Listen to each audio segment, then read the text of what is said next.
Hey guys, Hawk here. Today we're going to be going over the integration cutting guide for the HyperStryfe mod. That's a Hyperfire and a Stryfe put together. It comes with a bunch of 3D printed parts that you'll print out, you'll hot glue temporarily onto your blaster, and there's actually some insert pieces that are permanently integrated into the blaster themselves, but we'll be going all over that. Basically use those as cutting guides so that you're not second guessing and potentially destroying two blasters. Of course, all of these files will be available for purchase on Adeline.com. Link is in the description for that. So before we get on to the long format discussion of actually getting this thing working, I kind of want to go over the results first, what you can expect to get from this kit, and also why did I actually make this kit in the first place. So let's go over the results first because I think that's a little bit more interesting. So I did this in about 45 minutes. It's pretty clean. There's about a 0.5 millimeter gap in between here and right here, and I've actually fixed that on the latest files. So if things are looking a little bit big, don't be scared to kind of sand them down a little bit. But I wanted to make sure everything was going too big rather than too small. So it takes a little bit of patience, and the nice thing about this kit is you can either take a week to do this and it's going to come out really, really great, or you can slap this together as quickly as possible and probably get usable results. So it's really about the effort that you want to put into this thing. It's really about putting a piece of yourself into what you're doing, and more than just 3D printing a kit, slapping on a blaster and calling it a day. That's the exact opposite of what I want to do, and that goes into why I kind of made this kit. So number one, first and foremost, I made this kit for me. I really, really like this mod. As a matter of fact, I think that this is my favorite mod, and I wanted a way to make what I did repeatable.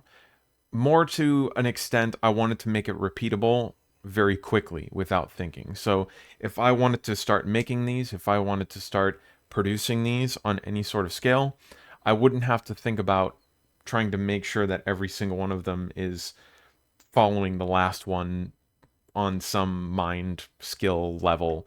I don't even know what that means, but this makes this a lot easier, trust me. And even little pieces like this, which are the filler pieces for underneath the magazine release, we'll go over in a second. I really wish I had for my blaster because I'm filling these in right now and it is a pain in the neck. So let's go ahead right into this. The rest of this video is kind of going to be a tutorial type thing. So you can either watch this before you get the files to make sure that this is something you really want, or you can just get the files and jump right in with me. I will be going over relatively detailed how to do this and what you can expect, but this is also kind of a discovery thing for the individual. All I'm saying is if you go into this expecting a print and drop in kit, you're going to be very, very disappointed. This is more of a kit for people who want to get into integrations, but maybe they're a little bit scared to do so. Maybe they just want to get their feet wet, see if this is something that they want to do. And maybe you just want to take something a little bit further and integrations are where you're going. Regardless of your reasons, you're here, you're watching this video, I assume you want to know about this kit. So let's go over the pieces that come with the kit first. I actually only have half of the cutting guides here because I already done this half, and I'm going to be going over this half in this video. So these are the pieces that you permanently integrate into the blaster. I would recommend ABS, but it's going to be kind of up to you what you do. PETG would be my second best, I think, and then if you really need to, PLA is, going to be fine. You guys are going to do what you got to do anyway. So you're going to get two of these frame pieces, and each one is going to permanently be attached onto the stock attachment point to the Stryfe right here. And you'll get this plate here, which can actually hold a voltmeter like this, and it's nice and flush. You just hot glue that in. And I am actually going to include the step file for this piece in case you want to change the window. You want to remove my logo, you want to put your own logo on there, you don't want any logo, you can do anything you want with it, and it's going to be included with the rest of these files. But in any case, I haven't attached mine yet, as you can tell, but I would recommend getting everything filed nice and flat first, making sure that these bits are filed. Don't trust your 3D printer here. Really make sure that these files are fitting correctly, that these parts are fitting correctly. Get everything put together first, check everything 100 times, and then I would recommend epoxying this on in one piece, making sure not to adhere them together. Once that sets up a little bit, then take the blaster back apart, maybe get in some of here, and make sure that that's all going to be epoxied nice and securely. And that's pretty much it for these parts. This part, it's a funny looking part. So this smooth side right here is actually going to be the thing that is going to be on the outside. So if you look at the opposite one here, I've just hot glued it into place for now, but that is where that goes. You can see the little cutout for your magazine release, and that should be a lot easier to finish up. You might still want to put some epoxy on there or something, but it'll be a lot easier to clean up when it's like this. I would recommend thicker walls on these guys. I have 5 walls, 5 bottoms and tops layers on these guys that are actually being integrated. The rest of these cutting guides don't really matter. So that's it for these parts. We're going to put these away. These parts also come in there. There's 5 different cutting guides. They're just numbered. I didn't really show you, I didn't really put the numbers on here, although I probably should have.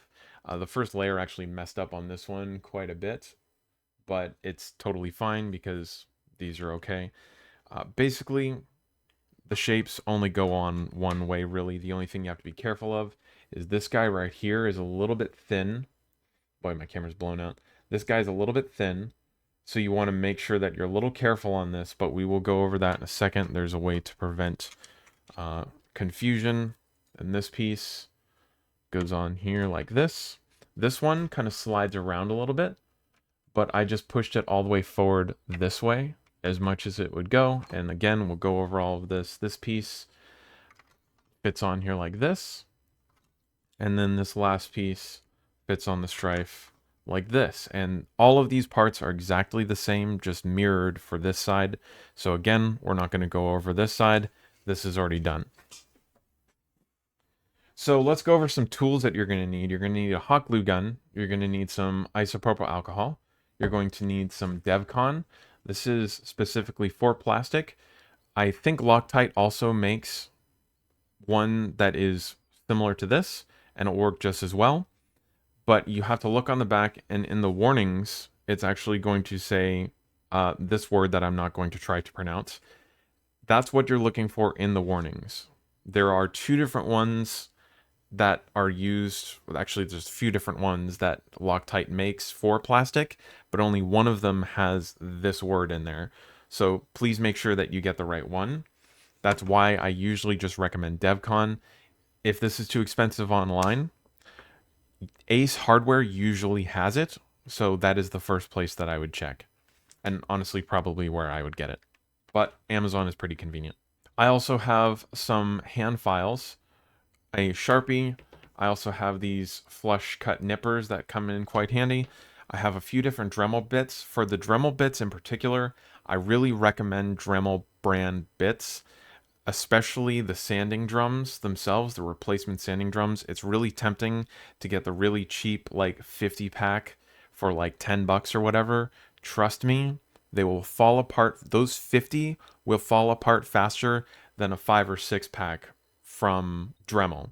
So I really do recommend the Dremel brand accessories, but all of the links to all of these things, including like the Dremels and stuff that I'm going to be going over, anything in here was going to be in the description of some kind. I also recommend both of these sanding drums. This is the 1/2 inch and the 1/4 inch sanding drum. Although if you're only going to get one, I would probably get the 1/4 inch just because it's going to be more flexible, but it's really, really not as durable as the 1/2 inch one. So I do recommend both. Whatever, if you got the, I do have 2 options for rotary tools in the description. I have cheaper options for most of these things and more expensive options. Again, if you're getting the cheaper option, I would actually recommend getting, it comes with these sanding drums, which I haven't tested obviously in the cheaper ones, but it should be fine. But the cutoff wheel, you can throw that away. Seriously, buy the Dremel one. It's a quick release so that you can quickly take these pieces on and off, but it's just a lot more stable of a tool, and I really do recommend this. Do not get the quick disconnect for like the sanding drum though, they suck. Dremel, I have a Dremel 4000. That's one that I usually recommend. The 3000 is okay too, although it has some disadvantages, including not an on and off switch, but your on and off switch is actually the thing that's controlling the speed. So I can set this to one speed, on off. The Dremel 3000, I can't really do that. I have to turn it on and set it to my speed, so it's not really repeatable that much. Although by the time you're getting a Dremel 3000, I would almost recommend just getting the WEN that I have listed in the description, which is why it's there. I do not have that tool, mind you. I have never tested that tool, but if I was going to go for a cheaper one, I would go with that one. So that's pretty much it for the tools. Again, listings for all of this are in the description. All of those links are Amazon affiliate links, so anything that you buy from those links will help me out a little bit. But anyway, let's go ahead and clear the table and get this going. So first step is to actually glue these pieces on. You want to warm up your hot glue gun, and what I've just been doing is trying to avoid the actual part that I'm going to be cutting as much as possible because of spill out. You want to get your hot glue gun heated up nice and long, because if you try to put this on when it's kind of cold, it's not really going to press in there correctly. So this is the part that I'm actually going to be cutting. So I want to avoid that as much as possible. I'm also going to be cutting here. So I want to kind of avoid those areas. So I'm going to put in some hot glue. I am going to put some on this, but I'm just going to be making sure that I'm trying to avoid any spill out on the wrong side here. So I do want to have some haste. You can't really put these on wrong. Just make sure they're sitting on there as flush as you can. Really push them in there, because you are adding dimension when you put the hot glue in there like that. And if you're not convinced about the security, I can put a bead of glue in here like this. It doesn't have to be super nice. But that also kind of prevents you from cutting the wrong thing. I like to mark these as well. I probably should have put them in the files, but if you just do that, when you're hyper focused on cutting these, you can actually very easily forget what side to cut on. So just be careful of that, especially for this part. I'm actually scared that people are going to cut this. So please note that there are only a few places that you actually are cutting. Just because it's on here doesn't mean that you're cutting it. That is very important. I think that's going to be the way that people mess up, like actually mess this up the most, is you can't just go into this willy-nilly. I would recommend always putting the hot glue on the parts themselves and then putting it on. You don't want to miss. That'd be kind of dumb. Of course, if you hot glue these on incorrectly, it's very easy to take off. That's what the isopropyl alcohol is for. We're going to have to use that eventually anyway to remove these parts. But if you, the higher concentration, the better. This is actually 99%. But if you spray it on there, we'll show you. But if you just spray it on there and you slowly peel it up, it comes right off, no problem. So those are going on there just like that. Making sure that's all the way seated in there.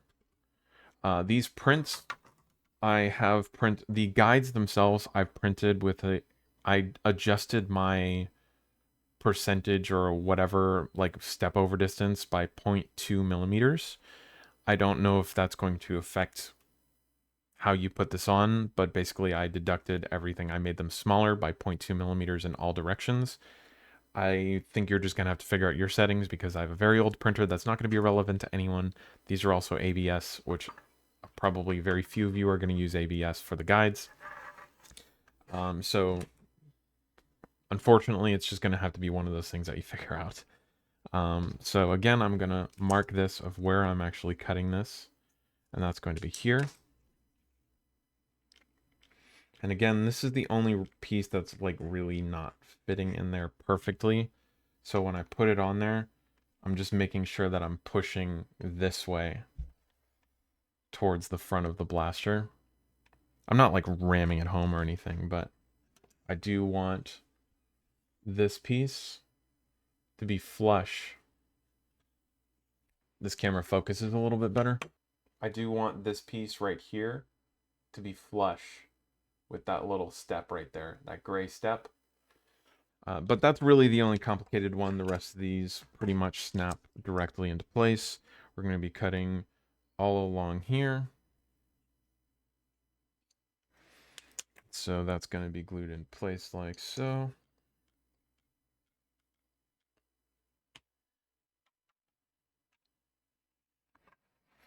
And I guess I could have numbered these, but there's something really satisfying about like getting in there and figuring this stuff out yourself. Please don't be scared to take a look at it. Really get close to what you're looking at and analyze the situation for what it is. Don't just follow this guide blindly.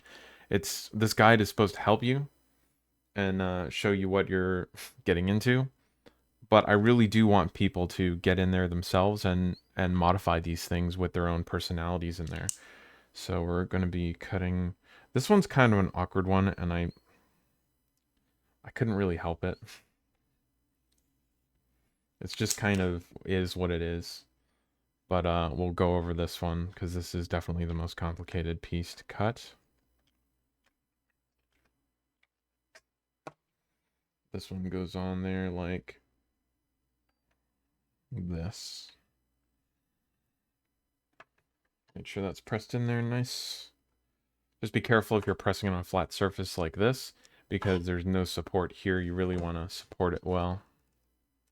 Let me press it in there. And that's pretty much the guides. So I'm going to cheat a little bit here. And I'm going to take this to my bandsaw to get rid of the majority of the plastic. But if you don't have a bandsaw, like most people don't, then this is when you would use this tool, the cutoff tool for the Dremel. Just be aware that when you're cutting this, you kind of want, first of all, you want to be wearing safety glasses, but you never really want this blade in line with your face. You always kind of want to shift it over so that if it does explode, it's not going into your face, even if you have safety glasses on, because that would be a bad thing. These are pretty tough though. I've never had one shatter on me. One of these, I've never had one shatter on me. But basically you want to come at it like this, but you also got to remember that you're actually going this way into the blaster, right? You're pressing into it. So if you look, I really don't have that much clearance. And if I start doing this, I might start kind of wanting to tip like this so that I can actually push it in there. That's when blades start breaking. So whatever angle you attack it at, you want to make sure that you're going in and out like this and you're not twisting this thing around. Just be aware of your angles and take your time. I also recommend people cutting really big before they cut really small, because you can always cut down. You can't cut up. So I'm going to take these parts to the bandsaw, but it's going to be pretty straightforward. If you do have a bandsaw, this is very straightforward. Just be aware that it will slice through the guides just as fast as it's going to cut through the rest of this plastic. So be very gingerly with it. I'm going to get pretty close here, but that's just because I've done this 1,000 times. And I'll be right back. Okay, still recording. Okay, so that didn't take too long. They are mostly cut, and I'm just going to go ahead and clean them up. There's a few places that you're not even going to be able to touch with a bandsaw. Like those, don't even try. But for this guy right here, we got to make sure that you're not breaking this thing off. So what I would really recommend doing is just taking a Sharpie and marking out right there, just because I broke mine off and I did this, and I'm really glad that I did. And if you want, you can just go over a Sharpie with the whole thing just to make sure it doesn't hurt. You might have a little bit of trouble marking your Sharpie deep inside of here. But that's kind of what this 1/4 inch one is for. That's really the only tool that's going to be getting in there effectively. You can use other bits, but it's going to be less than optimal, I would say. There are other options. Just get it cut to the guide is basically if you want your bare minimum here. So I am going to take the Dremel here and cut off some of these bits. So we'll go through that.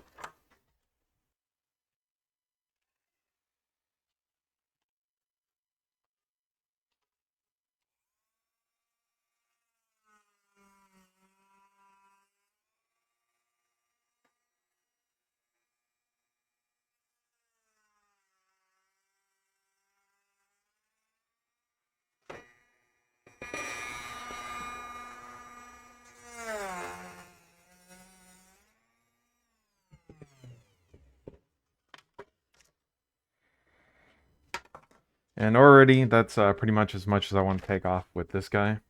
For those of you who don't know, your Dremel actually comes with a key inside of this thing. I'm going to start with the smaller one, even though I should probably start with the bigger one.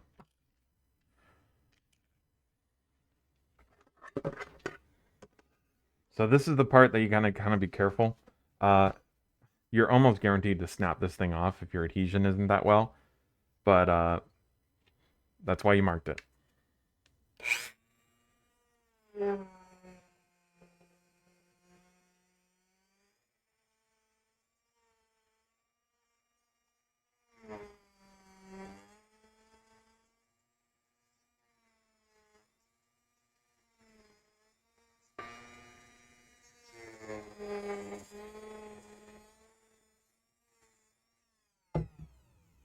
Take your time to turn your Dremel off pretty frequently because this stuff likes to gall up and block your view of the cutting guides, especially when you're removing more material.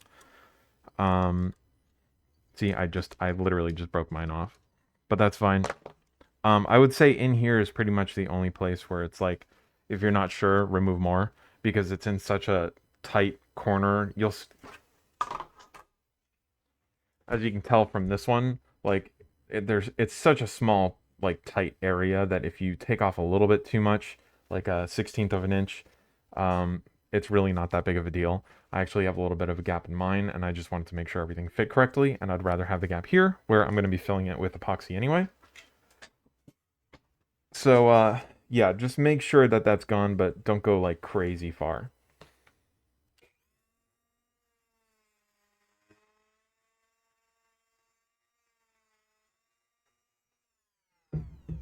So now that I've got that done, that's really the only place where you kind of need your 1/4 inch sanding drum. So I usually switch back to the 1/2 inch one. This kind of depends on how comfortable you're with a Dremel. The rest of this could be done with hand files, and if you're not comfortable with how much material is being removed with your Dremel, with your rotary tool, then just really take your time and you can use hand files to really get in and slowly work your way to the cutting guide, because the Dremel will eat through the cutting guides. You're just going to have to very carefully balance your way through it. Even me, I would still not go all the way down. I would still remove the last little bit and clean up all of the straight lines with a file at the very least. So it's kind of up to you how comfortable you feel doing this. I'd recommend taking your time, especially if this is your first shell work at all. But I'm just going to go into it how I feel comfortable, and that's usually with a Dremel.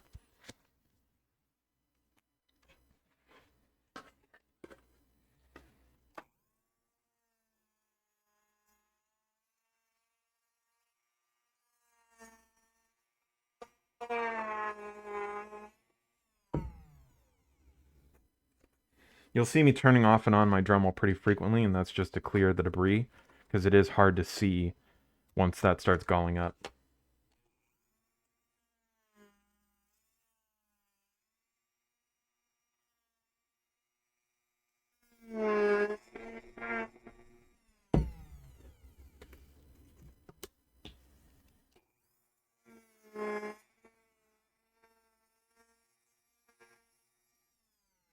At the end of these cuts, I'm basically just hovering over the part.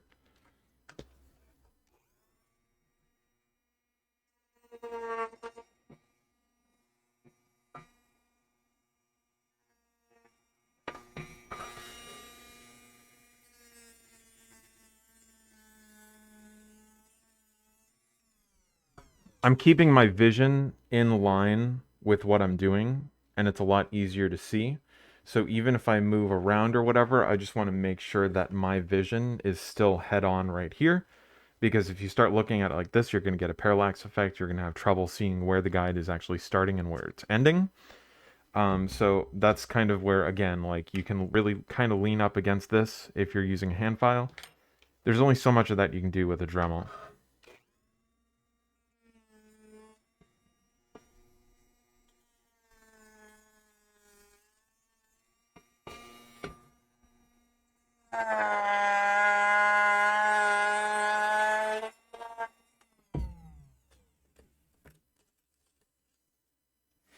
Use my flush cutters here, especially on the other side right here. There's a big chunk of stuff, and you can actually just like snip that off for the most part if it's in your way.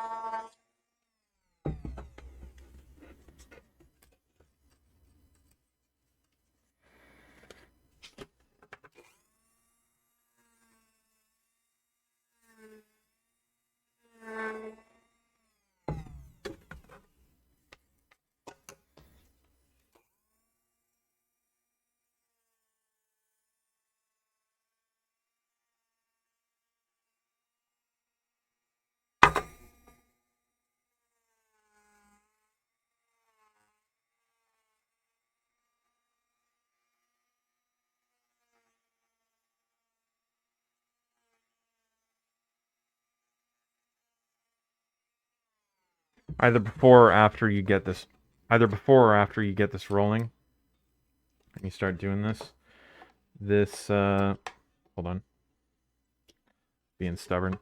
This piece right here doesn't have a cutting guide, but the whole thing needs to go. So it's flush to here and flush all the way to here. I usually just use my clipper, and I start like half on, half off, get it started, and then come back and then clip it the rest of the way. And then I'll come back with a file and just clean that up. But that does need to, these two pieces do need to be completely flush with the wall that it's attached to. So you'll see me work on that.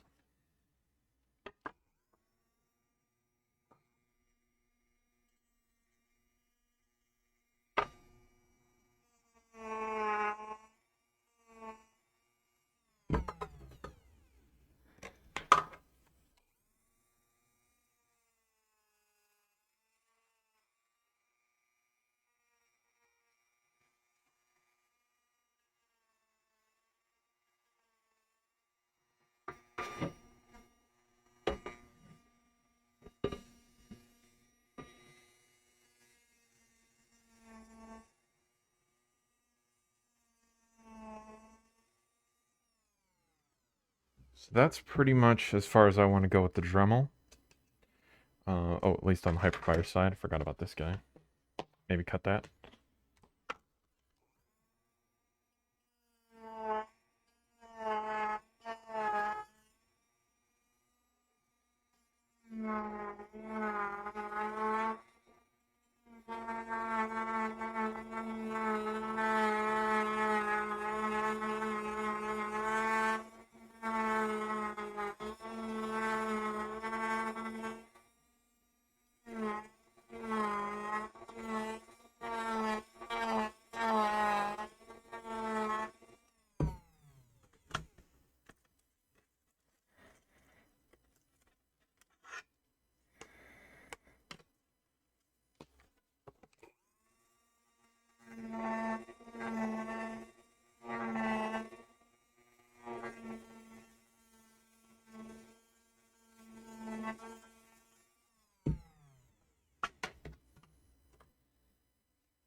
This next part can be a little bit tricky because there's technically no guide for it, but you do still kind of want to keep just like that whole angle kind of true. So, I mean, bring that all the way up to here, all the way up in there, but just keep it on the same angle, I would say.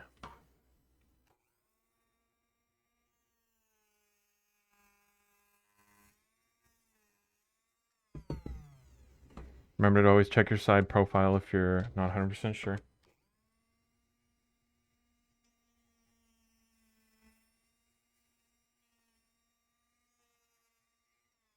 But we're gonna clean that up with the file anyway. So that's pretty much as far as I'm willing to go with my Dremel. So the rest of this doesn't have pieces flying around, so I'm gonna take these off because they fog up really fast.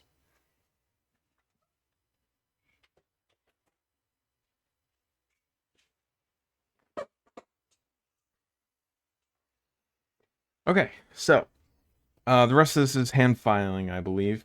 You can see just kind of where I took that out. This part isn't even really that clean, to be honest. But as long as your straights are straight, then you're probably going to be fine. You can use a bigger file than this if you need to, but it does kind of get in the way of other things. So I would recommend the smaller files. I actually have these Tamiya ones, which I actually put in the cheap category. They're very, very cheap files, but I really like them. They're the ones that I use the most. But I am actually getting a set of those Japanese ones that I linked as well. I've wanted them for a while, and I finally pulled the trigger. I was like, you know what? I'm going to link them. I better have them. So even though I don't have, like, half of the other stuff on there, the cheaper tools. But if I didn't have the money, that's the ones that I would go with. I've done my research on them, so I'm not exactly going blind into that purchasing decision. Could probably use my Dremel for this part. It should be fine. So I'll prove it otherwise. So I'm mainly using the flat one here. Just to kind of clean up a little bit.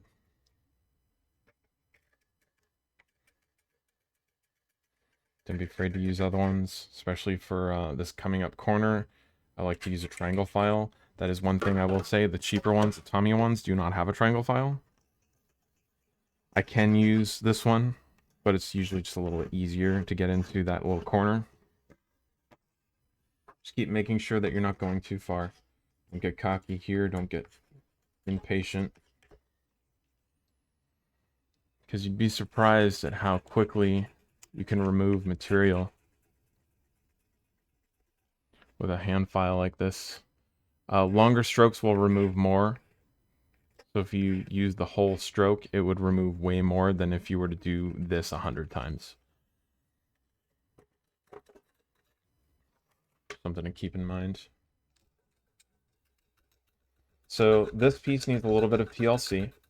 There's a few places on here actually that need a little TLC beyond what the guide are showing you, but it's nothing too difficult. This corner right here needs to be pretty sharp. You should see that when you're lining everything up. Don't be afraid to adjust as you need it.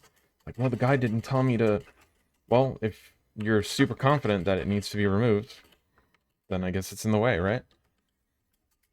Why they're guides, not final decisions. So this is that part that I cut away. Just going to make that completely flat, because that's going to sit there. This needs to be flat here.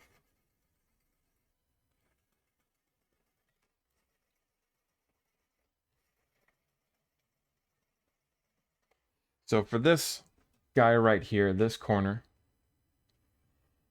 this entire piece right here, it actually needs to be at a 45 degree because it's going to be butting right up against this piece right here, just like this. So I actually want to, you can put this in now, you can wait till you're fitting it in later. I kind of know what I'm doing, so I'm going to put it in there now. But again, this is one of those things where it's less is more. You want to take off less now and then realize you need to take off more in the future rather than the other way around. This piece right here, I would also recommend being very careful. Well, first I haven't actually. Let me do this first.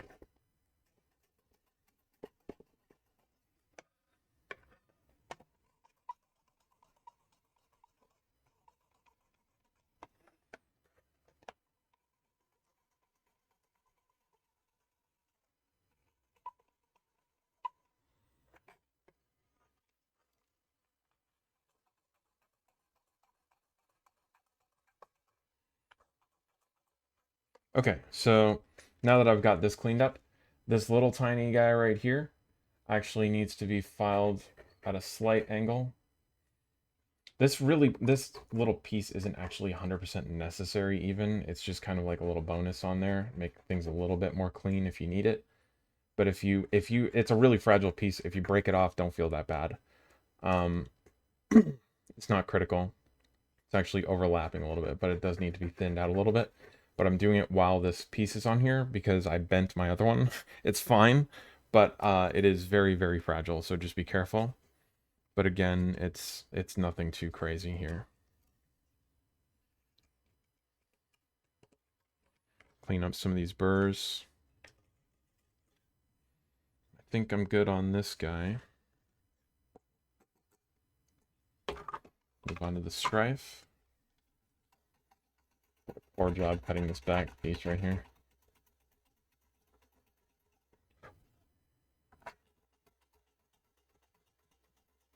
But as long as you do a poor job in the positive direction, meaning you need to sand more down, it can be bumpy and wavy with the Dremel, it's fine. But if it dips into the guide, then, you know, it is what it is. That's why I want to take time with this. The closer you get to your finished profile towards the cutting guide, that's when you want to really start slowing down. And the less confident you are, the more you need to slow down.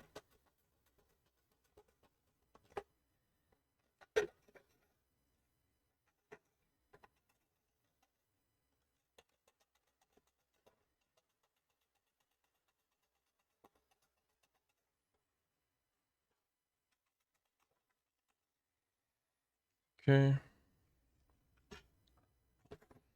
Oh, did I not even Dremel that? I didn't even Dremel that.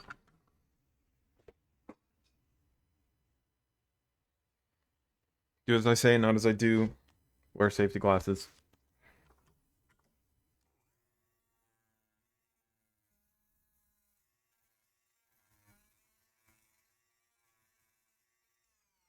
Notice how I'm keeping my face out of the way. If anything's gonna fly, it's gonna go this way, not... That's why I'm not hovering over it like this.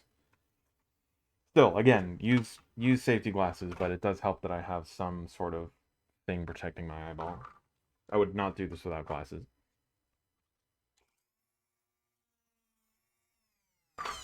Actually, almost cutting into the guide there. So I'm going to switch over to the 1/4" one. The guide on the other side. I actually cut into it a little bit. That's fine.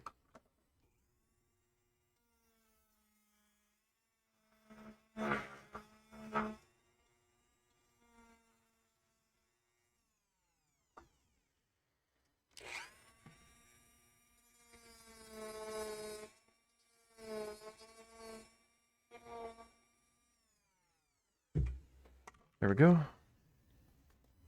That's painless. A little embarrassing, but...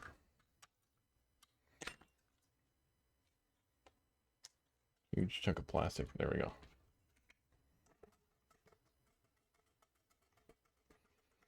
So I'm just following the guide. It's nothing super rocket science here.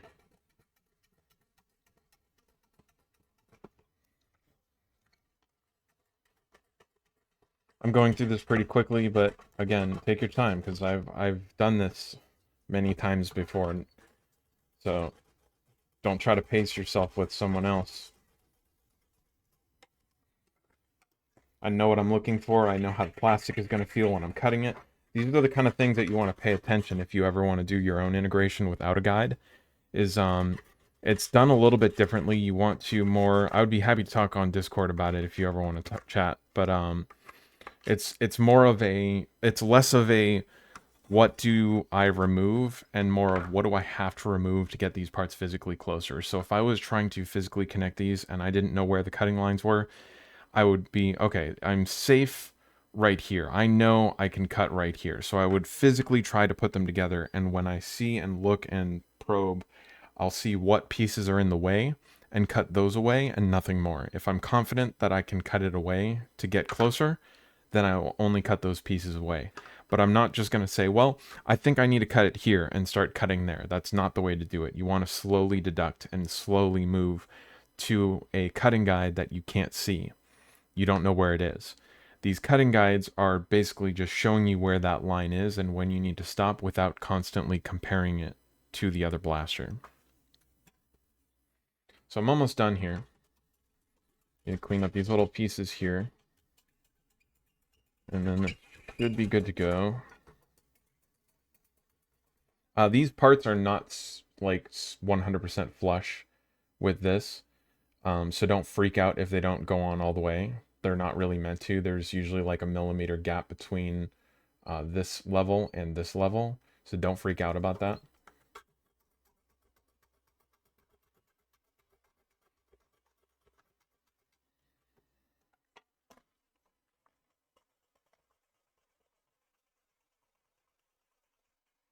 There we go. Okay, so now that I have everything to a good stopping point, I'm going to go ahead and pull off these guides. And to do that, I'm literally just going to put in some isopropyl alcohol to get it started. I'm going to start prying away. And then once I start prying away at it, it should start lifting up. And I'm going to spray maybe a little bit more in there. And it comes off without an issue. Same thing on all these parts. If you leave the glue behind, just start pulling on the glue. Get a little more in there, and it's off. It does have to be pretty wet. The more wet it is, the easier it is to take off. But it's not too difficult. At least it shouldn't be. Just let it soak in there a little bit.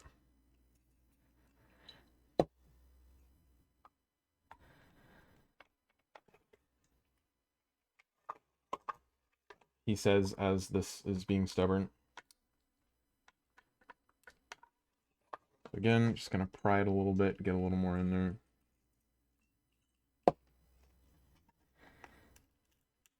There it goes.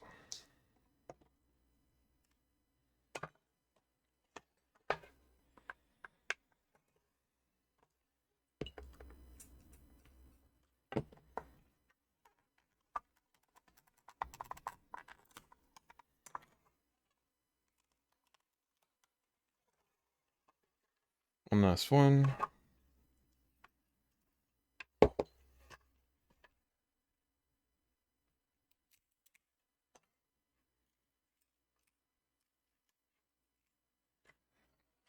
Okay. So now that all the guides are off, we can go ahead and start looking at this thing a little bit closer, start fitting it. You're going to have to sand this down just a little bit to fit this little piece in here. Again, if you've cut it off or broken it off or whatever, it's not that important. You can just skip this step. Just get rid of some of these burrs a little bit. But basically, I just want to come in here and just with a few shots of the file here. Barely anything. Just enough to accept that little piece. So I can start fitting this together. I want to make sure that this piece is being pulled back enough. But again, I kind of want to take my time on this. So I see that this is a little crooked. And then I want to come back and make it more chamfered here. But you really want to look down. You can rely pretty heavily on this piece right here because that butts cleanly up against this for it to be straight this way. You really shouldn't have an issue as long as this is there. But you do want to make sure that it is straight this way. This piece right here should fit flat up against this piece right here. This piece should fit flush up against this piece right here. This piece should not fit flush up against this piece right here because the magazine, the 18 round magazine, basically all the magazines have a little lip that protrude this way. So you want to make sure that that is clear of that. This little piece right here that we have somewhere that I have no idea where it is. There it is. This little piece, you're going to want to sand this down, make sure it fits nice. It goes in here just like this. And then it should fit in right here relatively flawlessly. But you do want to make sure, I'm noticing that it doesn't fit super flush right here. So that's when you kind of want to sand something down here. I don't know if you want to sand down this side or maybe this side, probably this side to be honest, just to kind of get that to fit more flush. But you get the idea. Now it's just kind of very, very slowly chipping away at this thing. Make sure all of your shells are aligned properly. There's one more thing that I do want to show that I forgot that I was going to show on Fusion 360 because it's going to be a little bit easier to show you how it's supposed to go together in a digital format where you can really zoom in and get on it and make sure that you know what you're aiming for. But this is pretty much it for the cutting guide. That's pretty much it. The rest of this is just kind of chipping away at it slowly. So now that I have Fusion loaded up, so basically this is this. Oh, it also comes with this piece, which I actually haven't printed yet. You can either print this out and use the side piece. So genius level here. Totally forgot that this piece comes with it, but I'm going to show you this here. This piece right here is going to come with this. You can either print this out, and then that is meant to go on to replacing here for if and when you sand down this texture. It's just meant to replace that texture so that it's the same thickness as this guy here. You can print it out and put it directly on your blaster. I actually used this part of the Hyperfire. You have to sand down some of the back a little bit, but if you just put it on there, trace it, and then cut it out, and then put it on there, it fits the same way. And then once you get epoxy or whatever, you can kind of profile it a little bit so that it's a lot more smooth. But yeah, this piece is on there too, but there's only one of them. You just print it twice because it's the same on both sides. It's a nice and simple piece. You can use it. You don't have to. It's there. So basically, if we look around here, I can show you a little bit more detail what this is trying to do. So this is pretty much flush here. Keep in mind when I zoom in here and you're like, oh, that's not really that flush. To give you a perspective idea, from that point to that point is 1/3 of a millimeter. So not a whole lot. When you come up here, this is really only sitting on this lip here. It doesn't really want to go flush any other direction.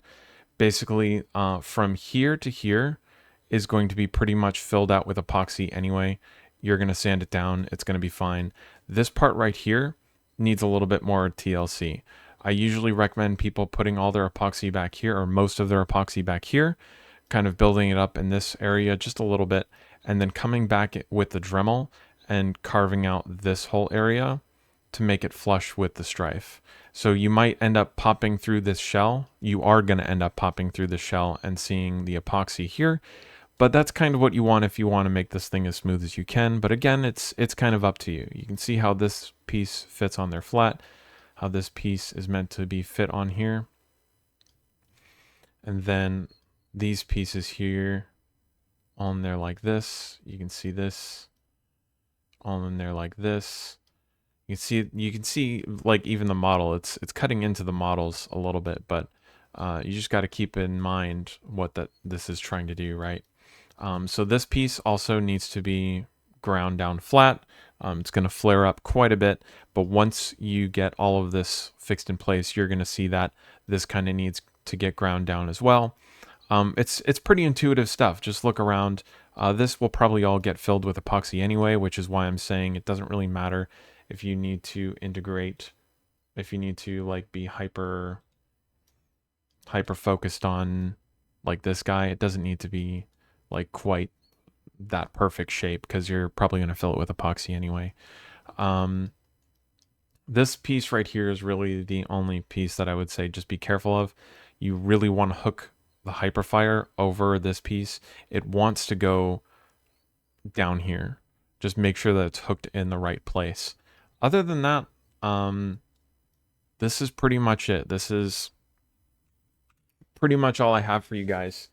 If you guys have any questions, oh, before I go, I also have, so this one is not free. If you have not guessed, if you've gotten this far, I'm sure you've checked out the listing by now. But this one's not free. I actually have a couple $100 into the 3D scans that it took to produce this. So I do have to recuperate some of my money back on this. Hopefully you guys find it worth it. If you guys have any questions, I'd be more than happy to answer them. You can contact me in the comment section. I'm always on Discord and Fuzzy Walrus Industries. That will also be in the description.